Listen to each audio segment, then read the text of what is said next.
안녕하십니까. 이제 6주차 2교시 이제 경제 문제 들어가기 전에 그 전에 이제 청소년 문제와 관련된 동영상을 이번 6주차에는 제 강의 3개 외에 동영상을 하나 또 올렸습니다.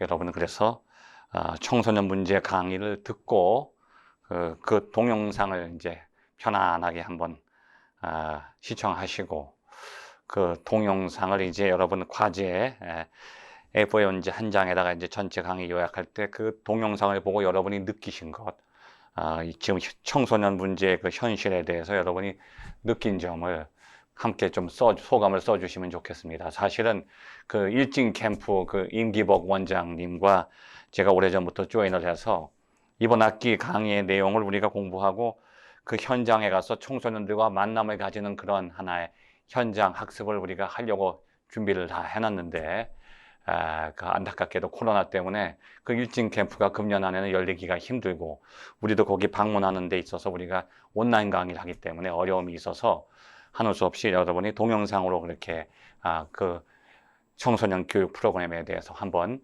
들어가서 공부하시고 거기에 대한 소감을 여러분이 온라인상으로 이렇게 제출하는 그러한 과정을 밟아가게 되겠습니다.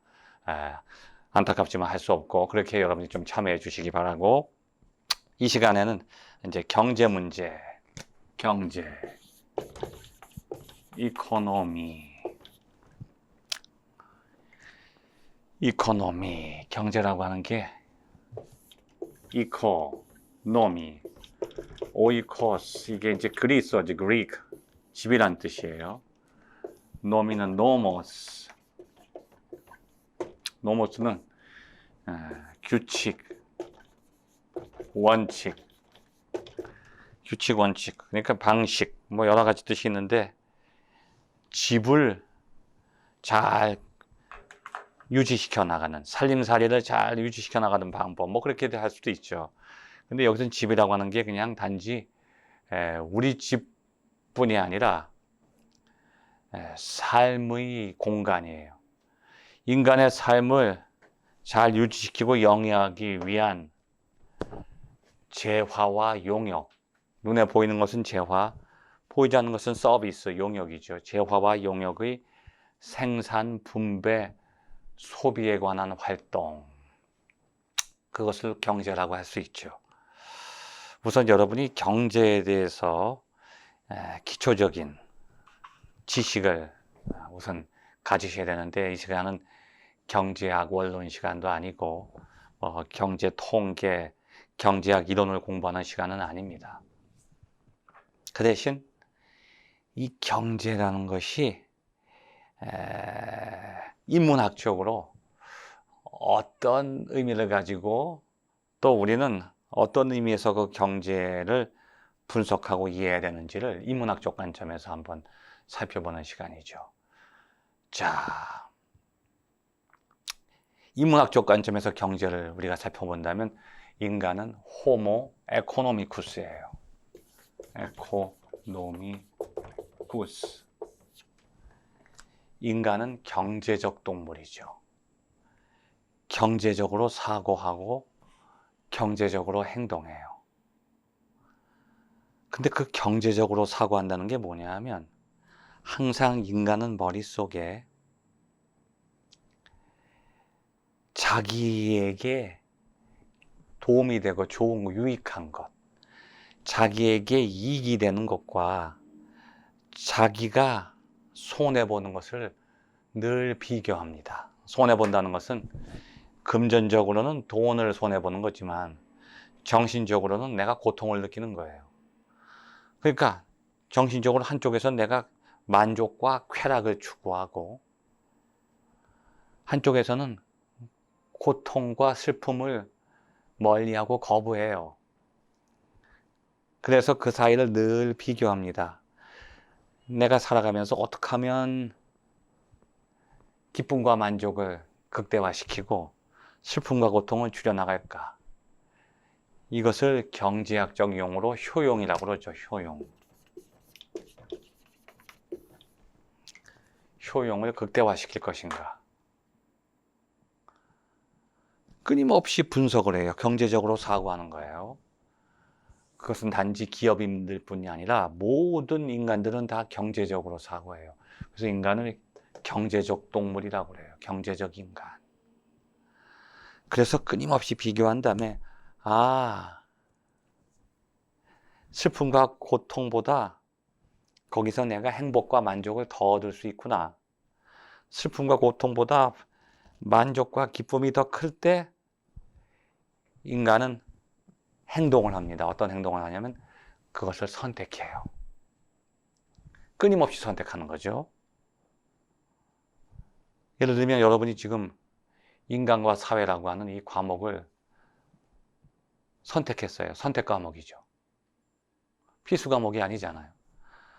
여러 과목들이 있는데 여러분은 이 과목을 선택한 거예요. 물론 다른 것이 다 수강 신청 마감이 돼가지고 할 수 없이 선택한 사람도 있겠지만 대부분은 인간과 사회 과목을 들으면 내가 학점도 잘 따겠지만 저쪽에서 내가 뭔가 원하는 것을 얻을 수 있겠구나. 만족이 크구나. 그리고 내가 그걸 위해서 공부하는 것은 땀과 수고는 적겠구나. 그렇게 여러분이 비교해서 그 많은 과목 중에 이 과목을 선택한 거예요. 과목만 선택하는 게 아니라 여러분이 하루에 눈에 아침에 일어나서 내가 전철을 탈까, 스쿨버스를 탈까, 아니면 차를 몰고 학교 갈까, 이것조차도 선택하는 겁니다. 점심에 내가 짜장을 먹을까, 짬뽕을 먹을까, 아니면 짬짜면을 먹을까, 이것도 선택이에요. 그러니까 내가 식생활하는 것, 주거를 정하는 것, 내가 직업을 선택하는 것, 아니면 배우자를 선택하는 것, 인간의 삶은 선택의 연속이에요. 그래서 인간은 경제적 동물이라는 거예요. 끊임없이 선택을 해서 기쁨과 행복을 추구하는 거예요. 슬픔과 고통을 멀리하고.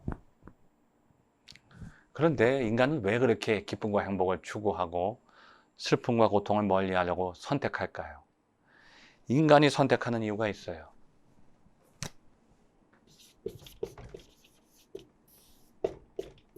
인간이 유한합니다. 인간 존재가 유한해요.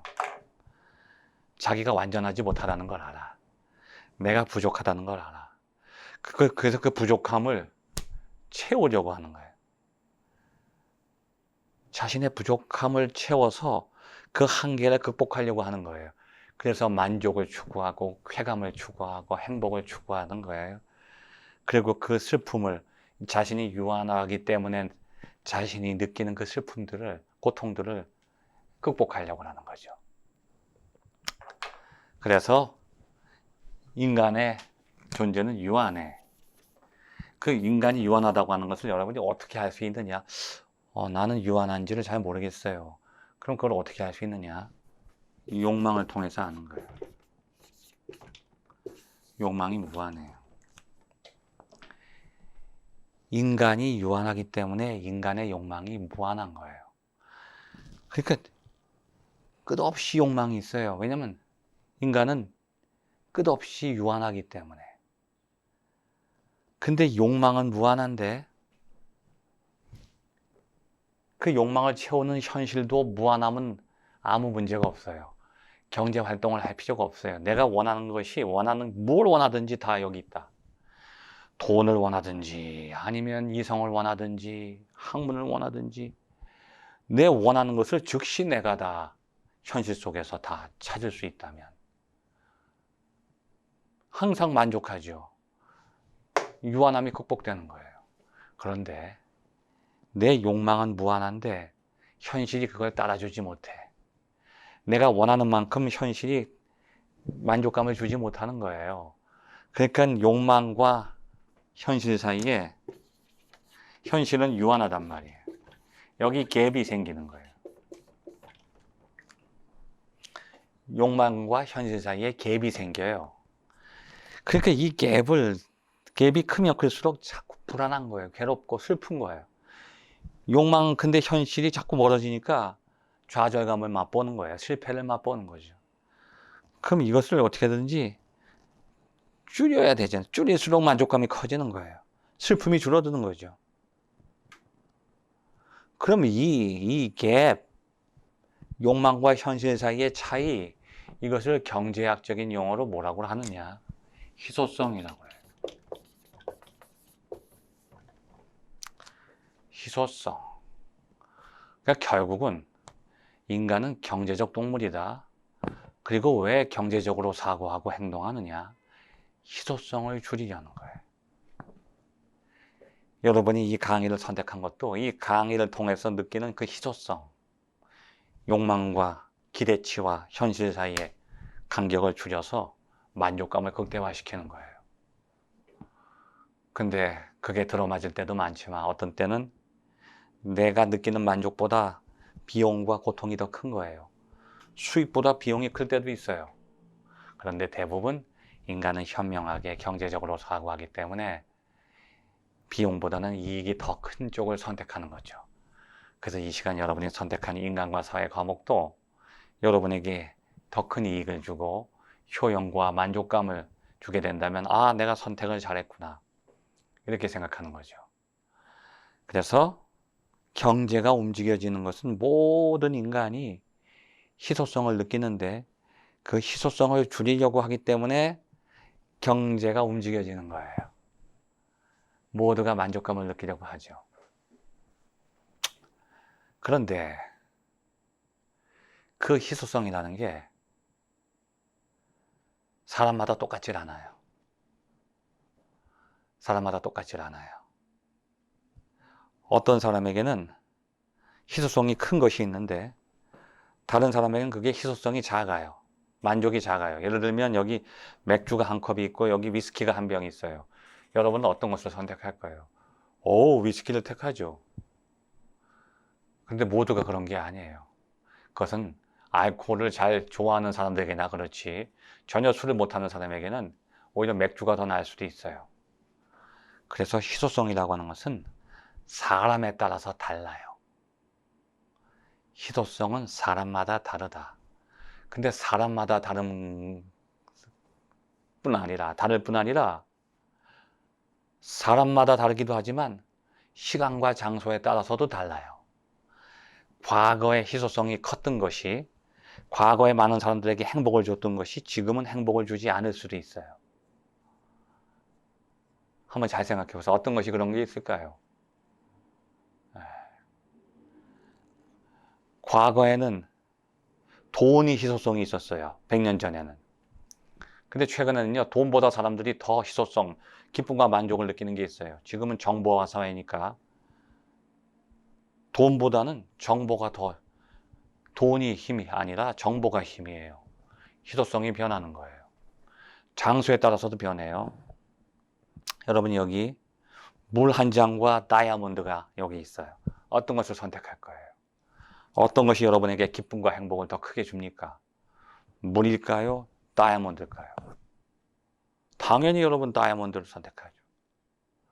그 다이아몬드가 희소성이 큰 거예요. 그런데 그 물과 다이아몬드를 자리를 옮겨서 아프리카 사막에 갖다 놨어요. 여러분이 열흘 동안 물을 못 마셨어요. 이제는 더 이상 안 마시면 죽잖아요. 근데 여러분 눈앞에 시원한 물 한 잔과 다이아몬드가 놓여 있어요. 여러분은 어떤 것을 선택할 거예요? 당연히 물 한 잔이죠. 지금 물이 사실은 더 희소성이 있는 거예요. 우리 생명을 위해서는. 근데 지금 물이 어디 가나 수도꼭지만 틀면 물이 나오니까 정수기 물이 나오니까 다이아몬드는 눈에 보이지 않고 그러니까 다이아몬드를 선택하는 것 뿐이죠. 그래서 희소성은 사람마다 변한다. 그리고 시간과 장소에 따라 또 변한다. 그러니까 이 희소성을 서로 다르게 느끼니까 이게 경제가 움직여지는데 큰 어려움이 있어요. 그래서 모두가 똑같이 느낄 수 있도록 희소성을 통일해 줘야 되는데 어떻게 통일할까 생각하다 보니까 사람들이 그 사람마다 다른 눈에 보이지 않는 희소성을 눈에 보이는 가치로 드러냈어요. 그게 바로 뭐냐? 가격이에요. 가격이 비싸면 사람들이 그것이 나에게 좋은지 나쁜지 누구에게 좋은지 나쁜지는 생각도 안 하고 가격이 비싸면 저거 희소한 거구나. 나에게만 좋은 게 아니라 모든 사람에게 좋구나. 그래서 가격을 통해서 재화의 희소성을 느끼면서 경제가 그 하나의 합의하는 거예요. 공통 분모를 갖게 돼요. 모두가 동의하게 되니까 그래서 경제가 움직여지는 거예요. 그래서 인간은 이 희소성을 줄이기 위해서 경제 활동을 하는 거예요. 그런데 인간의 욕망을 없앨 수는 없어요. 희소성을 줄여야 되는데 줄일 수 없는 경우가 있어요. 가격이 너무 비싸. 가격이 너무 비싸요. 그래서 내가 도대체 저걸 내가 선택하고 싶은데 내가 얻는 기쁨과 행복보다는 고통과 눈물과 비용이 너무 커. 은행빚을 뭐 1억 원을 져야 돼. 그래서 도저히 안 될 것 같아서 저걸 포기하려니 포기하기에는 내 마음이 너무 아파. 욕망을 버릴 수가 없어. 그래서 희소성을 줄여야 되는데 희소성을 못 줄여. 근데 모두가 다 그것 때문에 희소성을 못 줄이고 있으니 잘못하면 이게 전쟁이 터지는 거예요. 모두의 관심이 있는데 이걸 아무도 차지하지 못한다면 싸워야 되잖아요.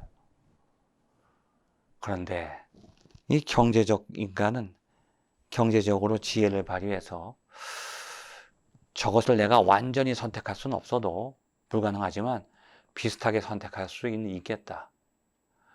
그래서 그것과 비슷한 것을 대신 내가 선택해서 100%의 만족은 느끼지 못해도 50%의 만족을 느끼려고 욕망을 포기할 수는 없으니까. 그래야만 경제가 움직여지지. 너무나 희소해서 모두가 원하는데 그걸 아무도 선택하지 못하면 또 경제 질서가 문란해지는 거예요. 예를 들면 여러분 양치질을 하는데 갑자기 치약이 떨어졌어요. 그럼 어떻게 할까요? 부엌에 가서 소금을 가져오잖아요. 그 소금은 치약만큼 희소성은 없지만 나에게 기쁨을 주지는 못하지만 치약 없다고 내가 양치 안 할 수는 없잖아요. 그래서 치약 대신에 내가 선택하는 희소성을 줄일 수 있는 하나의 재화가 되는 거예요. 그것을 대체제라고 해요. 대체 효과. 그래서 우리 사회가 이 경제 질서가 경제가 지금 무너지지 않고 유지되는 게 사람들이 욕망을 버릴 수는 없지만 욕망을 버릴 수는 없어요. 그렇다고 모두가 다 하나밖에 없는 것을 선택하려니까 싸움이 생기잖아요. 그런데 그 희소성을 내가 그걸 통해서 줄이지 않더라도 모든 사람들이 만족하면서 경제가 유지되는 이유는 뭐냐? 대체 효과예요. 이 대체제가 항상 있는 거예요. 여러분도 자동차 좋은 거 타고 싶죠? 네. 뭐죠? 요즘에 이태리제. 까먹었네. 네. 그 엔진 소리 큰 거 있어요. 람보기니 말고 또 페라리도 있지만 요즘 많이들 타는 그 앞에 이렇게 그물망으로 된 라제타 그릴이 그물망으로 된 거 있잖아요. 엔진 소리가 크게 나는 건데 그 기억이 안 나요. 하여튼 뭐 그런 차를 타고 싶은데 희소성이 너무 큰 거예요. 그래서 요즘에 현대차 제네시스에서 보면 그 앞에 라제타 그릴 차 앞모양만 똑같이 흉내낸 거예요. 이태리 차를 흉내낸 거죠. 왜냐하면 사람들이 앞모양은 비슷해. 그건 탈 돈은 없지만 요거라도 타자. 그것 대신에 이거. 그 자동차도 대체제예요. 내가 탕수육을 먹고 싶은데 어떻게 해요? 돈이 모자르잖아요. 그럼 오징어 튀김이라도 먹어야 돼요. 간짜장을 먹고 싶은데 돈이 없어요. 짜장을 먹죠. 그러니까 내가 지금 이거 모든 거 나도 이거보다는 여기 줄 쳐져 있는 버버리 와이셔츠 입고 싶은데 색깔이 비슷한 걸 또 고르는 거예요. 그러니까 우리가 삶 속에서 내가 가장 원하는 것을 선택하면서 사는 사람은 아무도 없어. 그것 대신에 이거예요. 여러분 마찬가지예요. 여러분의 평생 꿈이 협성대학교가 아니에요. 가능하면 나는 인 서울, 나도 그래요. 아니면 인 서울에서도 스카이 안 되면 밑으로 쭉, 또 그 안 되면 물론 협성대학교 와서 여러분이 많은 만족을 느끼고 보람을 느끼는, 그건 중요합니다. 자부심을 가지세요. 왜? 교수진은, 학교는 지방에 있지만 교수진은 지금 전국에서 교수 업적 평가 5위 안에 들어갑니다. 연구 실적이 그만큼 많아요. 협성대학교. 절대 뒤지지 않습니다. 그러나 여러분이 원래적으로, 저도 학교 다닐 때 나도 미국 가서 하버드 가서 공부하고 싶다. 꿈은 가지죠. 그러나 현실 속에서 그것을 우리가 원하는 대로 할 수는 없어요. 그러니까 우리의 삶이 절망과 슬픔 가운데 빠지지 않은 이유는 우리가 지혜롭게 대체 효과를 선택한단 말이죠. 그래서 대체제를 통해서 경제 질서가 움직여지고 있다. 자, 그래서 경제적으로 우리가 자신의 욕망은 포기하지 못할지라도 대체 효과를 잘 활용하게 되면 경제가 평등한 하나의 구조를 유지하게 되는데, 사람들이 욕망을 포기하는 게 아니라 너무 욕망을 극대화시켜요. 그래서 자기가 만족하는 것보다도 더 큰 만족을 추구하게 되죠. 그러다 보면 어떤 일이 생기냐 하면, 내가 만족을 추구하는 게 나에게만 영향을 주는 게 아니라 다른 사람에게도 영향을 주게 돼요. 자, 여러분, 어떤 경제 주체의 행동이 자기에만 영향을 주지 않고 다른 사람에게 영향을 줄 때가 많이 있어요. 여러분, 예를 들면 내가 둘이 앉아 있는데 갑자기 내가 방귀를 뀌면 나에게는 그 냄새가 그렇게 익숙하기 때문에 괴롭지 않지만 옆 사람에게 고통을 주잖아요. 이게 경제 질서예요. 경제는 풍선과 같아서 한쪽을 누르면 한쪽이 커져요. 이쪽을 누르면 이쪽이 커지죠. 이거를 외부성, external effect,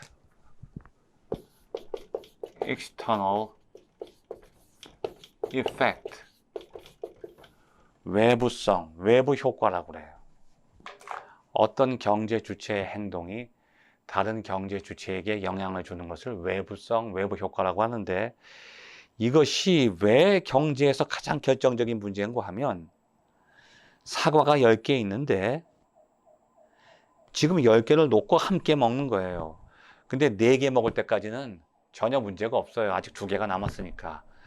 그런데 내가 하나를 먹고 빨리 하나를 더 먹게 되는 순간, 5개를 먹지 않고 6개를 먹는 순간, 내가 먹을 것에서 1개를 더 먹는 순간 다른 사람은 1개를 못 먹게 된다는 거예요. 그러니까 경제라고 하는 것은 이게 끊임없이 맞물려 있기 때문에 내가 어떤 행동을 하는 것이 나에게만 영향을 미치는 게 아니라 타인에게도 영향을 미치는 거예요. 내가 효용을 극대화하고 실효성을 줄이려고 하고 내가 기쁨과 만족을 추구하는 거, 이건 참 좋아요. 근데 그걸 내가 대체 효과를 통해서 어느 정도 욕망을 절제하지 않고 끝없이 확장시키려고 하다 보면 내가 만족하는 것보다도 더 이익을 누리려고 하게 되죠. 효용을 극대화시키죠.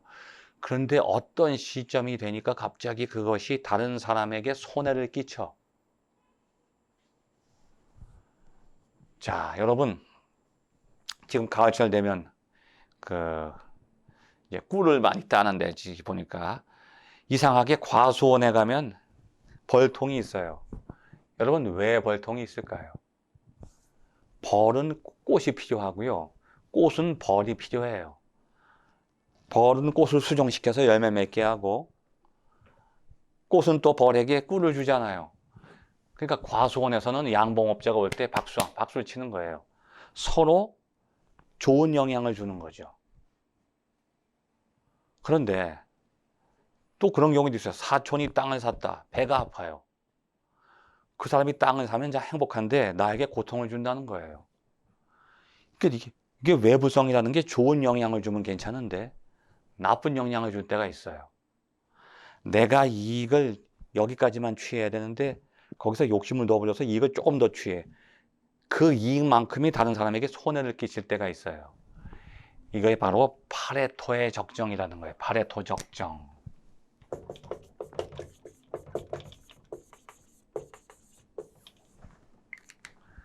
파레토 적정이 깨졌기 때문에 바로 경제적 불평등이 생기는 거고 양극화가 생기는 거예요.